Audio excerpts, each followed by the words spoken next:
wise man once said, if you're going to burn your candle at both ends, you better have a tough candle. But in 1962, no one would have predicted the Rolling Stones candles would burn for 50 years.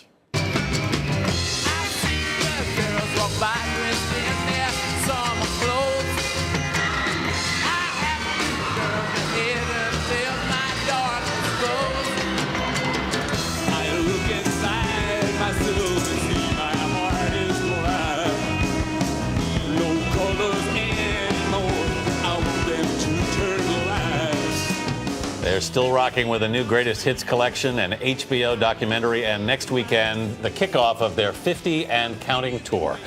Amazing. Joining us are Anthony Decurtis, contributing editor of Rolling Stone magazine, and Joe Levy, editor of Bilboard Magazine. Good morning to you both. Good morning. I mean, we talk about the unexpected nature of this, and I mean, and when you talk to these groups, I mean, the thing they all say is when they first got together, they probably figured they'd be together for about 2 years, really, back in the beginning. Well, that was the case back then. I mean, there was a sense that if you were in a rock band, you know, you'd go out, you'd have a couple of hits, and then go off and pump gas, or petrol, probably in the case of the Rolling Stones. Because if they started in 1962, there was no precedent for this. There was no industry like this, and they not only built that record-selling industry in the 60s, they built the touring industry in the 70s and 80s, and that's why they're still here. And what do you think it was about them that allowed them to continuously sell out?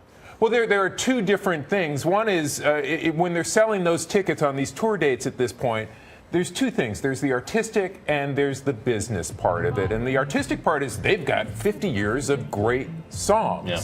People want to hear those songs. The business part of it is they really did perfect touring in arenas and stadiums, going back to the 70s and particularly starting in 1981. They took that step forward to stadiums. They built that business, and that's where the rock business went. But we know how fragile these bands can be. I mean, look what happened with the Beach Boys, who just had a big tour and could barely get through it because they couldn't get along. And that's happened. I mean, we're hearing about this about Aerosmith now as well.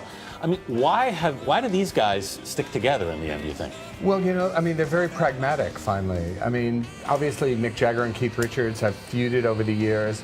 But there is a sense, finally, that they are musicians, you know, and they want to be out there. You know, I mean, money is certainly a part of this, but there also is a sense of, you know, legacy. I mean, I really think they're thinking that way. They want to make that kind of lasting impact and prove it again. I mean, the Stones are really scrappy on stage, even in these big shows. They've had some pretty rough spots, though, over the years. I mean, the relationship between Mick and Keith Richards has been delicate at times. I talked to Keith to say the least. I talked to Keith for Sunday Morning last year. Here's what he had to say about Mick.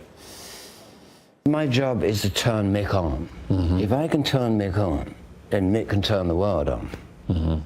Yeah, but something has to spark him. Joe, how would you describe their relationship? Obviously, interesting. You know, Keith, well-spoken as ever. That idea that I get the band started, I get Mick started, and he lights up the whole world.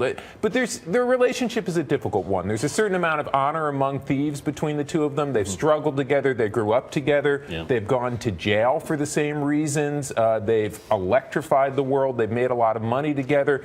It's a marriage. And it's one that stays together for good reasons and stays together for bad reasons, through good times, through bad times. They're just not going to walk away from it.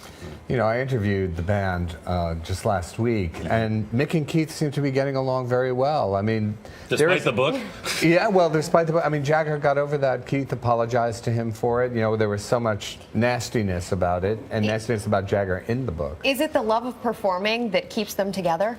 I think that there's a sense of, I mean, the idea that the Rolling Stones are kind of bigger than both of them. And, you know, ultimately, you know, Keith went out of his way to praise Jagger, as he did in that little thing. You know, that the band, again, as Joe was pointing out, lights Jagger up, and then Jagger goes and lights the world up. I mean, he knows what he's got. I mean... And there's no precedent for this. They're in their 70s. No one's ever done this before. So they were pioneers in the 60s, and they're pioneers of a very different sort now. All right. Joe Levy and Anthony Decurtis, thank you both for being with us this morning. A pleasure. Thanks so much.